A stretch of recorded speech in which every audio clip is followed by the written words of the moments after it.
Now, today's lecture deals with parallel flow. Okay, so parallel flow means a flow is occurring where only u component of the velocity is existing there, but v and w, that means the velocity component in y direction and velocity component in z direction, we are assuming both of them are zero. So only in x direction the component of velocity u that is existing, and v and w or v or omega, whatever you say, they are completely zero. That is known as parallel flow. Okay. Now a particular special case of parallel flow is known as Couette flow, and today's topic or today's lecture is basically dealing with this Couette flow. So Couette flow is that kind of flow. Obviously it's a parallel flow, but in this particular case suppose this is a pictorial view of Couette flow. In this particular case, we can see that in between these two plates, any kind of fluid is moving. Okay. Suppose we are assuming the fluid velocity as u or small u. Obviously, v and w, they are zero. And the top plate, it is also moving with a certain velocity of u infinity. Okay. But the bottom plate is completely fixed. So in this particular scenario, it is known as Couette flow when the top plate is moving with a velocity, with a certain velocity, but the bottom plate is fixed. That means in between two plates, one will be fixed and other one will be moving with a certain velocity. And in between that two plates, some fluid is being flowing with a certain other velocity that is expressed over here with u. Understood? And the distance between these two plates, we have assumed that by small h. Okay. Now we are using a Cartesian coordinate system. In this direction, that is x, in that direction, that is y, and according to the perpendicular to the board of the plane of this particular board, that is the axis of z. So that h is basically acting in the direction of y. Okay, the distance between these two plates, that is h, it is acting in the direction of y. And u is acting in the direction of x, and z is the plane which is actually perpendicular to this board. Okay. Now for this particular derivation, we are considering these particular conditions that flow is incompressible. You know that incompressible means density is constant. It cannot be compressed. Viscous, so viscosity will be there. It is not an ideal fluid. If we consider that it is an ideal fluid, so viscosity will be zero. So in this particular case, we are considering it's a viscous fluid. So viscosity effect will be there, shear stress will be there, and flow is steady. So the flow with respect to time, it is not going to be changed. Laminar means each and every layer of that particular fluid is having a streamline velocity.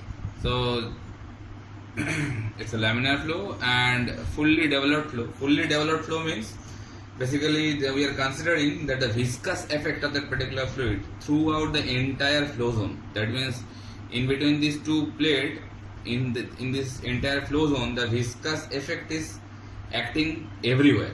That means the velocity to the very close to the fixed plate, assumed to be zero, and it is maximum at the moving plate. It is not so.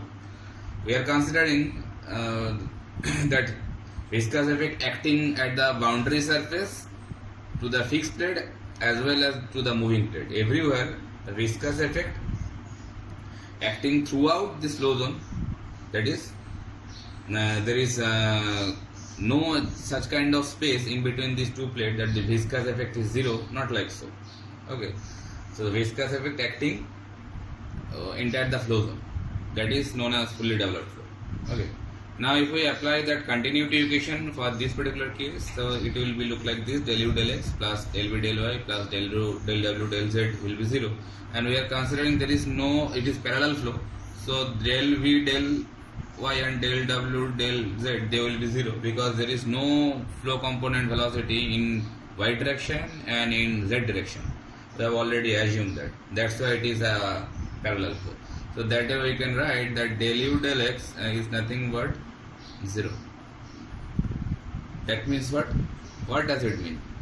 It is basically telling us that the change of velocity of u in direction of x, it is 0, that means it is change of velocity. That means u component of velocity is basically a function not of x. Why it is not a function of x? Because if it is derivative part is 0, that means it is constant. So velocity, that is u, or rather say change of velocity u in direction of change of direction in x, and there if it is giving you 0 value, that means it is constant. U is not going to change with respect to x, that is constant. If any value coming constant, then the derivative value will be giving you 0. So that way we can say that when del u del x we are getting 0, that means u is not going to be changed with the change of x. That's why I have written over here u not equal to, not a function of x. So u not going to be changed with the change of x. So obviously then u will be a function of what? U will be function of y and z. Because in this Cartesian coordinate system we have only 3 axes. If u is not going to be changed along the x direction, then obviously it will be going to be changed with respect to y and z axis. Or if we vice versa, we can say like this also: if u is not a function of x, then it must be function of y and z. Okay. Now if we consider, now after this I am coming over here. Now if we consider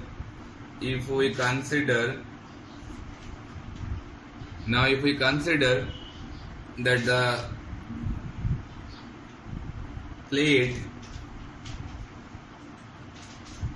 the plate is so large, comparing with h value, what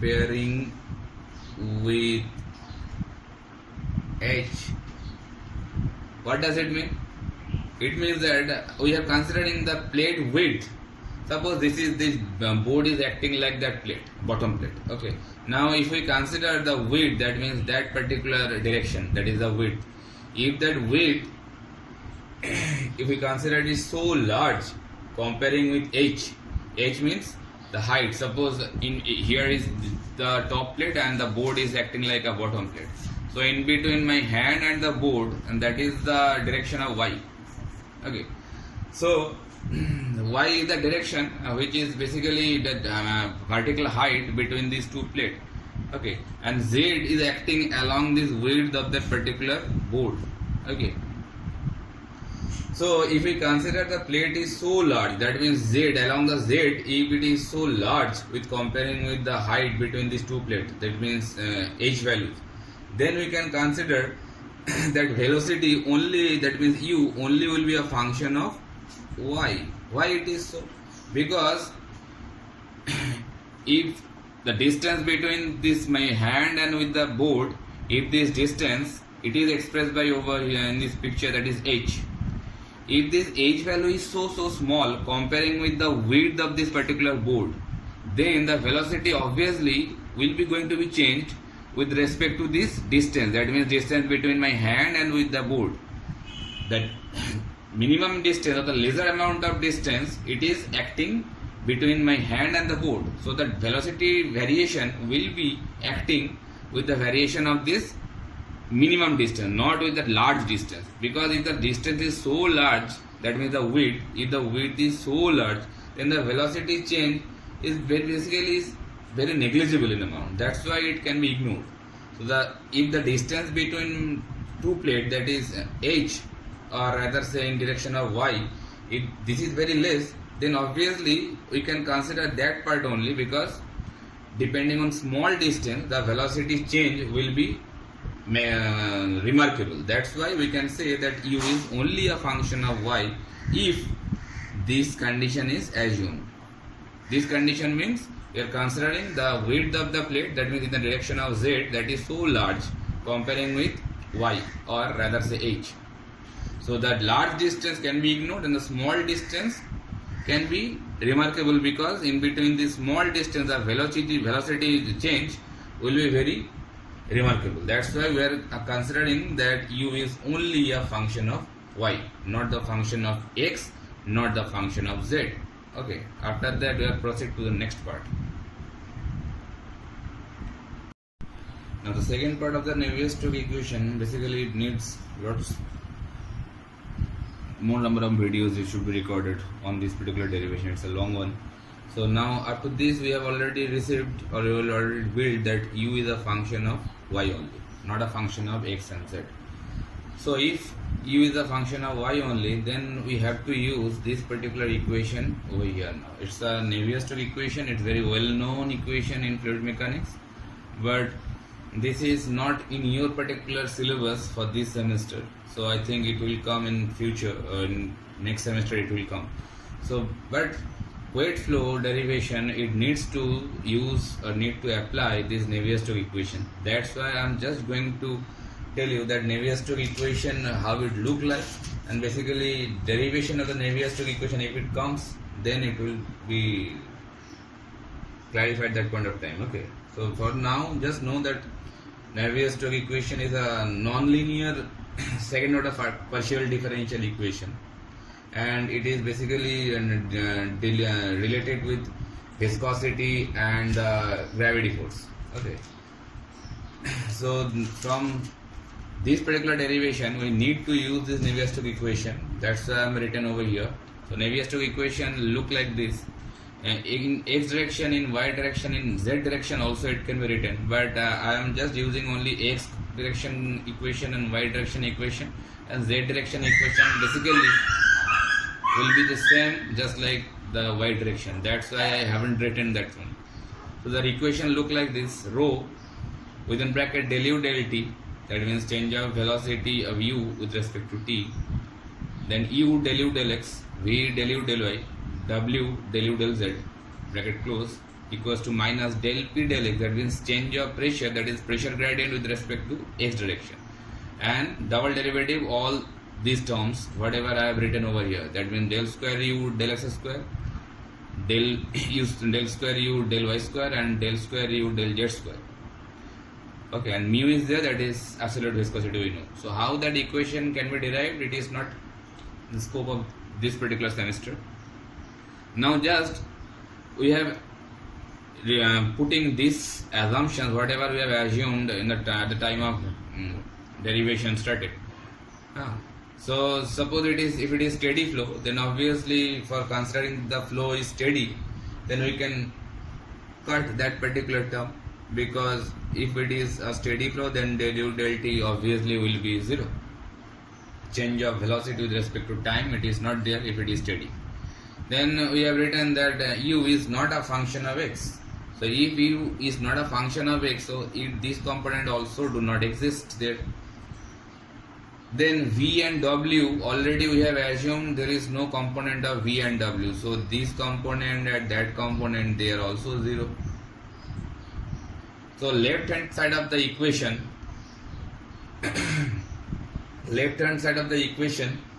there is no such element as actually left. In the right side of the equation, we can see there that del p del x obviously will be there, because if there is no pressure gradient along the x direction, then the flow will not occur. We all know that. So need to maintain that pressure gradient, so it will be there. But del square u del x square and del square u del z square, they also will not be there, because if del u del x is not there, then the double derivative also won't be there, and it is del square u del z square. So basically we have already mentioned, okay, there is no, the u is not a function of x and z, so u is only a function of y. That's why I have kept over here del square u to del y square, that is existing there. Rest of two components, del square u del x square and del square u del z square, they are getting vanished.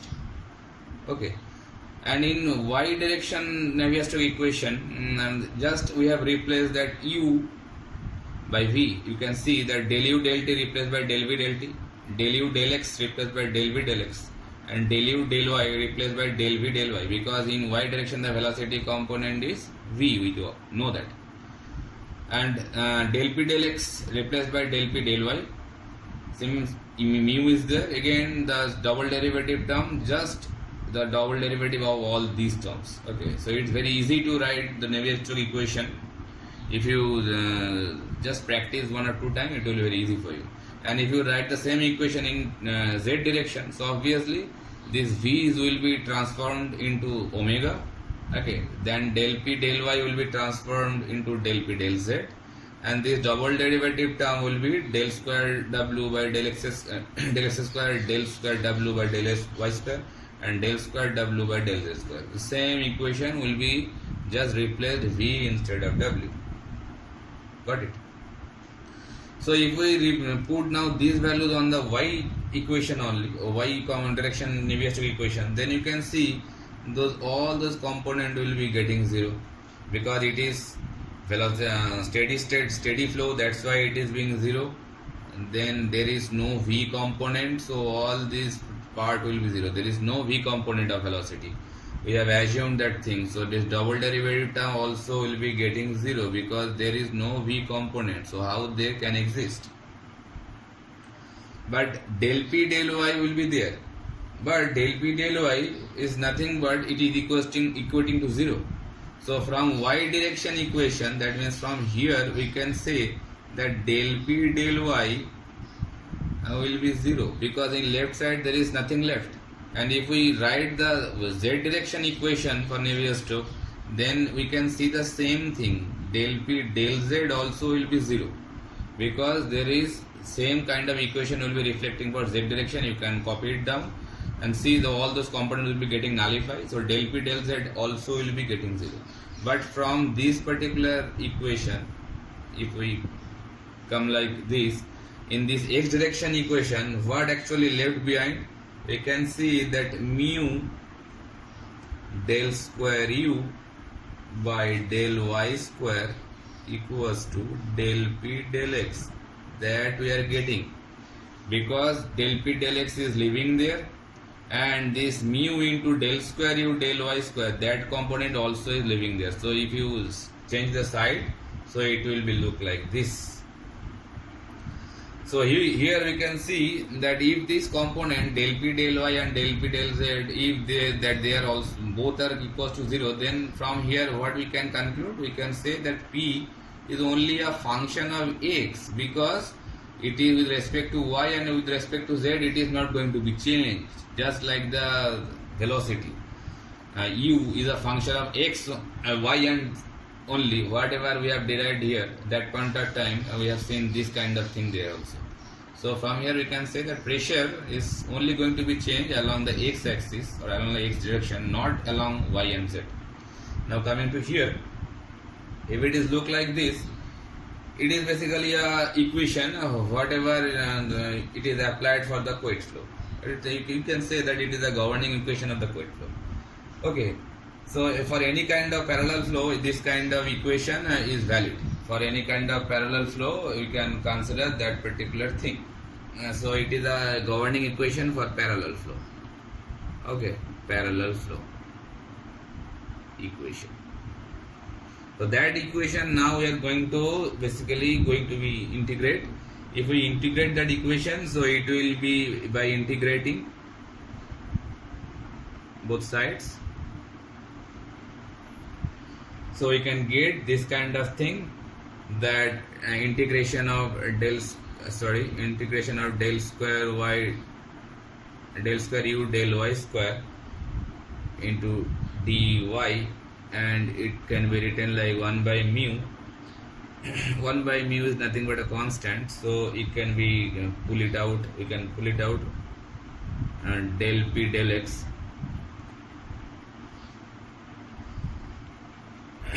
into dy. So if we integrate it, so del square u del y square, after integrating it will give you du dy, and 1 by mu then dp dx into y plus c1. Okay, so c1 is the integration constant, so from there If we integrate it one time move, again integrating, so if we integrate one time move, then we can get a equation which is look like u equals to 1 by mu dp dx y square by 2 plus c1y, and the second integration constant will come, that is c2. So that is the equation. Up to here it's video number 2, then we are moving video number 3. Okay, now continuing, when already we got a equation, whatever expressing for u, that is nothing but u is expressed by 1 by 2 mu dp dx into y square plus c1y plus c2 is that particular equation. Now if we put a boundary condition over here, boundary condition will look like this, that when y equals to 0, that means you can put the picture just beside of your copy, then you can understand. I don't have that particular picture. Y equals to 0, basically when y equals to 0, that is at the bottom plate. That point of time u is also 0, and when y equals to h, that means at the top plate, y h is the height distance between two plates, then that u is equals to u infinity, that means the velocity of the moving plate. So if we put these two boundary condition over this particular equation, when y equals to 0, then u equals to 0. If you put the first boundary condition, from there you can get c2 equals to 0. From first boundary condition, you can get that c2 equals to 0. Now if we put that y equals to h and u equals to u infinity, if we put this boundary condition on that particular equation again, then from there just you have to do some calculation, arithmetical calculation. It will be like this: 1 by 2 mu, it will be the starting, and dp dx instead of y square it will be h square plus c1 into h, because c2 already being 0, since c2 is getting 0. So just use some arithmetical calculation over there, shuffling the sides like this way. Okay, so from there you can get the c1 value, and getting the c1 value, that is look like this: u infinity by h minus h by 2 mu into dp dx. That value expression comes like c1. So final u expression, so hence final u expression coming like 1 by 2 mu dp dx. Just do your calculation with your own copy, then it will be more easy to understand. Nothing critical or nothing complexity is there, just a straight calculation. So do with your own copy. So minus yh 2 mu dp dx. Just I have put that c1 expression on that particular u equation, so it will be look like this. So from there I am trying to take u infinity as common. So u infinity, after taking a common, if we take u infinity as a common term, so it will be look like this: y by h plus 1 by 2 mu into y square by u infinity into dp dx minus y into h 2 mu u infinity into dp dx. Just look like this. We have take a common of u infinity. Now you can see that dpdx, 2 dpdx is there, so we can take dpdx as common, and we along with dpdx we can take other step by step if you go, or I can write like this: u by infinity equals to, I am writing the final equation. You can just do a little bit of calculation because the space is so short. I have to skip some of the steps. So the final equation will be look like this: h square by 2 mu u infinity minus dp dx. I am taking common along with y by h. I can explain the process how we'll do. The dp dx and y by h, both this term we are taking common. So the left over the equation will be 1 minus y by h. Just do the calculation. That means I have jumped from 2 steps from here. Okay, so do those steps. Minus dp ds and y by h, take a common. This y by h term take outside. So it will be look like this.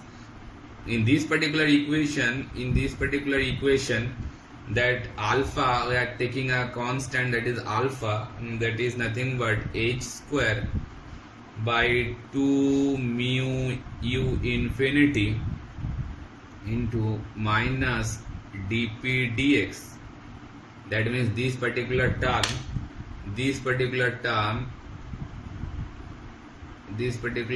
I have considered like a constant, that is alpha, and alpha is basically a dimensionless pressure gradient. Dimensionless pressure gradient. Why it is pressure gradient? Because dp dx is there. And why it is dimensionless? You can check the dimension for this whole part. I can show you. H always comes with a unit of meter square.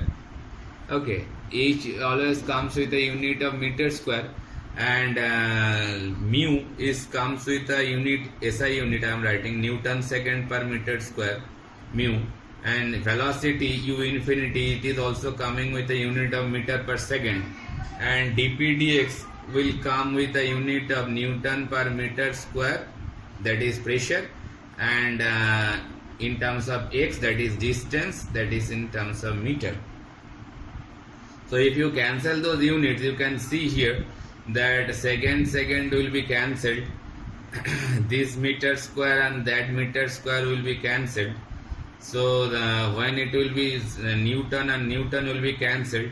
So this meter square and this meter will be cancelled. So it will be giving you a dimensionless figure. So that's why it is known as a dimensionless pressure gradient. So the final equation, if we replace that thing by alpha, so the final equation will be look like u by u infinity is equals to y by h plus alpha. It is not a infinity, it is only alpha. 1 second, because infinity and alpha, if you don't write it carefully, it will be look like same. Alpha into y by h into 1 minus y by h. So the equation is look like this now. Okay, this is the final form now. Now we are going to proceed to the next part of this weight flow. Stay tuned. Okay, now coming to third part of the weight flow. Up to this we have already derived this particular equation. Now for maximum minima, for getting the maximum value, maximum or minimum value of this velocity, what we do actually by maximum minima concept, we can do that del u del y is equals to 0. Okay, why I am derivating u with respect to y? Because already we have derived that u is a function of y only, not x and not z. That's why we are deriving u expression with respect to y. So just do this derivation and make them equals to 0. So it will be coming like 1 by u infinity into del u del y at the left side of the equation, and at the right side of the equation it will be 1 by h plus alpha into 1 by h minus 2y by h square, 2y by h square. and it will be equals to 0. So finally, if we do this particular equation, so equals to 0, then it will be giving you 1 by h plus alpha by h minus 2 alpha y by h square is equals to 0. So just solving that way, do some calculations. So finally you are getting doing some step jump, then finally I am having a relation y equals to h half plus 1 by 2 alpha. You do the calculation, you do the steps over here. If you have any kind of critical thing, or if you have any kind of confusion or any kind of complexity, then please tell me, I will help you to solve it. It's a very easy thing. So finally we are getting y equals to this expression. Okay, now for maximum velocity. So when y equals to this, so what does it mean? That means y equals to this value, if you put over here, so you are getting the maximum velocity. So to get maximum velocity, what we are doing now, put y equals to this expression h by 2, I am taking h half common, so 1 plus 1 by alpha. Put this value onto the above equation, so it will be giving you the maximum velocity of that particular fluid.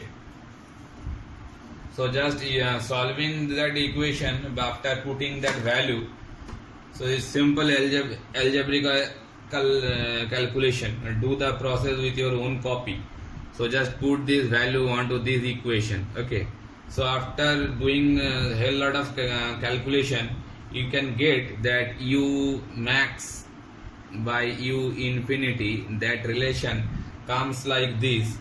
And do the calculation rightly, you can see that the equation will give you that alpha plus 1 whole square by 4 alpha. That equation will come if we put this expression onto that particular equation. If you can't solve it, if you having any problem to solve it, then tell me, I will help you.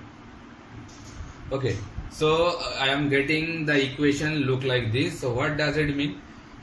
That means u max, that means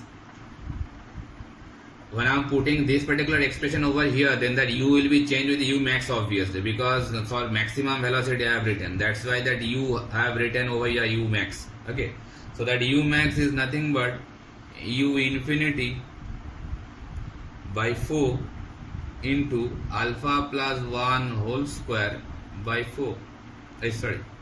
Alpha plus 1 whole square by alpha only. Okay. And u minimum, what will be the u minimum velocity? Obviously the negative term of it. Just put a negative sign of it. U infinity by 4 alpha plus 1 whole square by alpha. So this u max and u min means what? The maximum velocity of the fluid and the minimum velocity of the fluid. Okay, so when alpha equals to when alpha equals to 1, when alpha equals to 1, put this value alpha equals to 1 over here. So what will give you? This will give you y equals to h. If we put alpha equals to 1 over here, so what does it mean? Y equals to h. Y equals to h means in the picture between these two plates, the height of this distance between these two plates, we have placed h. So when this y value match with this h value, then the alpha will be 1.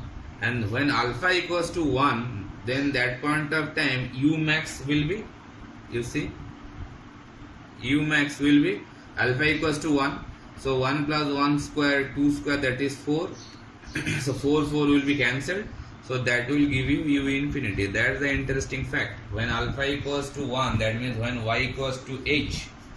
So when you are moving from the bottom plate to the top plate, so at the top plate, the maximum velocity you are getting u max equals to u infinity. U infinity means the velocity of the moving plate. So that is the maximum velocity we can achieve at the top of the fluid. Okay. And when alpha less than 0, when alpha less than 0. When alpha less than 0 means what? Alpha less than 0, you can go through the previous expression, whatever I have written in the first lecture, I think, that alpha expression, जहाँ पे मैंने alpha assume किया था, वहाँ पे alpha का expression लिखे थे ऐसे, ऊपर लिखता हूँ मैं, the space is, so लिखे थे alpha का expression ऐसा लिखे थे, alpha equals to h square by alpha equals to h square by 2 mu u infinity minus dp dx, ऐसा लिखे थे अल्फा का एक्सप्रेशन. तो अल्फा अगर लेस देन 0 होता है तो dp dx ऑब्वियसली अल्फा का वैल्यू इधर है, तो अल्फा अगर नेगेटिव होगा so dp dx will be greater than 0 because both of the side will be equal to each other. If alpha give you a negative value then dp dx obviously will be greater than 0. Otherwise both of the side, the symbol or the sign won't be equal. That's why when alpha is equals to alpha is less than 0, so that means dp dx obviously will be greater than 0, and dp dx is greater than 0, that means that is adverse pressure gradient. Adverse pressure gradient, because we know from our fluid mechanics knowledge, for occurring any kind of fluid flow we need to be maintain that dp dx less than 0. That means pressure at point 1 and pressure at point 2, obviously if pressure at point 1 will be higher than the pressure point 2, then the flow will occur, that is favorable pressure gradient. That point of time dp dx will be less than 0, because dp dx means final pressure minus initial pressure, and dp dx is greater than 0, that means final pressure minus initial pressure. The final pressure is greater than the initial pressure, so it is basically adverse pressure gradient. It will not help the flow, it will resist the flow. So when alpha greater than 0 less than 0, it will basically resist the flow.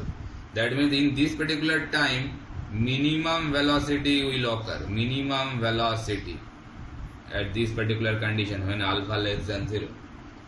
Okay, next, moving to next part. So now coming to the last part of the Coates flow, last video, don't worry, it's the last one for Coates flow. It's a big derivation. In real class it will be needed at least 2 classes. So for video part I have to split the video in different part just to make it clear. If you small size, if you smaller down the size of the page, then it will be needed more videos. Okay, so last part. So now we got that expression u max by infinity where alpha means that. Now the second thing we try to know that what will be the shear stress tau yx. That means tau stands for shear stress and yx means with respect to y-axis, yx plane, sorry, with respect to yx plane or xy plane, what will be the shear stress value. Okay, so the shear stress we know that it is nothing but mu into du dy, because by Newton's law we can write like this, tau equals to mu du dy. Okay, so that using that expression I can write that mu and u du dy, already we got an expression in our go through the previous video. So du dy we can write like this, u infinity within bracket 1 by h plus alpha into 1 by h minus 2y by h square. This expression already we derived. I can write down over here if you are having any difficulty to recall it. So I can write it down that u infinity 1 by u infinity. I have written the equation like this: 1 by u infinity du dy equals to 1 by h plus alpha into 1 by h minus 2y by h square. That kind of relation we have used. Okay, So from there du dy, just I have cross multiplied that thing. Okay. So after having that particular relation, if we try to find out that what will be the tau shear stress tau yx when y equals to h, that means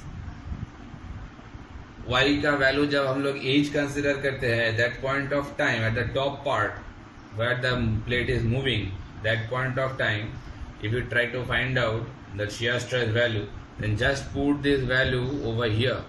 So from there and just do a calculation little bit, then you can find like this mu into u infinity by h 1 minus alpha. That kind of expression it will be giving you. So when y equals to h, the shear stress value it will be giving like this. From this expression, if you put when alpha equals to 1, then that will be giving you 0. Tau yx equals to 0. Tau yx 0 means no drag force. No drag force is there, because there is no shearing action. If there is no shearing action, so there is no drag force is there on the top plate, because the shear force is 0 there. Okay. So that way, suppose if we put alpha greater than 1, when alpha is greater than 1 in this particular equation, then that way that tau yx will give you what value? Negative value. So tau yx negative means what? It means drag force acting in the reverse direction, acting in opposite direction. So that means if the plate is moving in the rightward direction, the drag force is trying to pull it in the leftward direction. Okay. So that way, suppose shear stress, if you try to find out when y equals to 0, that means at the bottom plate. So if y equals to 0, then if you use that particular equation again, so that will give you a relation like mu into u infinity by h into 1 plus alpha at this expression y equals to 0. This will give you that kind of expression. So in this particular equation, if you put alpha equals to minus 1, then that will be give you shear stress will be 0. And alpha, if we take less than minus 1, so obviously that point of time shear stress will give you negative. That means direction change. Direction changed. The shear stress coming with negative value, that means it is acting in the reverse direction. Okay, that means the drag force acting in the direction reverse direction. So that way, having different values of alpha, you can plot it down also. We can plot in different plane. Suppose use that kind of plotting. I am not going to show you because it will feel you more hectic, I think. So I am just leaving those parts, but you can see through any kind of web source or any kind of books, there is different kind of plotting we can do, like y to h versus u to u infinity. That kind of plotting is being there. So from there you can see that how depending on different alpha values, this velocity profile is going to be changed, or shear stress profile is going to be changed. Okay, so this is all about the fluid flow. So basically, after coming to that point, if you want to know that what is the practical application of this particular fluid flow, so I can say that fluid flow is the application basically adopted for a kind of bearing. So in bearing, you can see that there is a inner circular ring and the outer circular ring.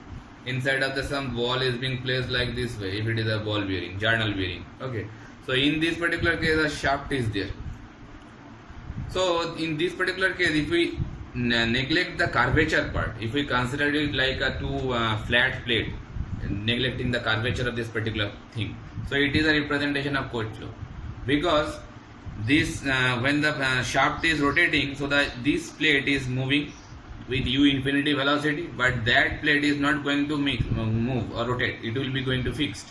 So in this particular our picture, we have represented the picture like this. This one is moving, this one is fixed. So in this, if you replicate this picture over here, so top plate is moving. So this top plate is this plate. Okay, this plate is top plate. It will be going to be moved, and bottom plate is not moving. That means this one is the bottom plate. It is not going to be moving. It is fixed. And in between this clearance space, that is filled by a lubricating oil, so that when this inner plate or this shaft is rotating with a high speed, that point of time the fluid whatever imposed inside this clearance space, it will also try to moving with a velocity, and that velocity we have represented by small u, and this inner plate moving velocity we have represented by u infinity. So that is the case. In case of journal bearing, we can adopt that particular coil flow. Okay, so that is the whole derivation of coil flow. If you having any kind of difficulty, then please come back to me with the feedback. Bye.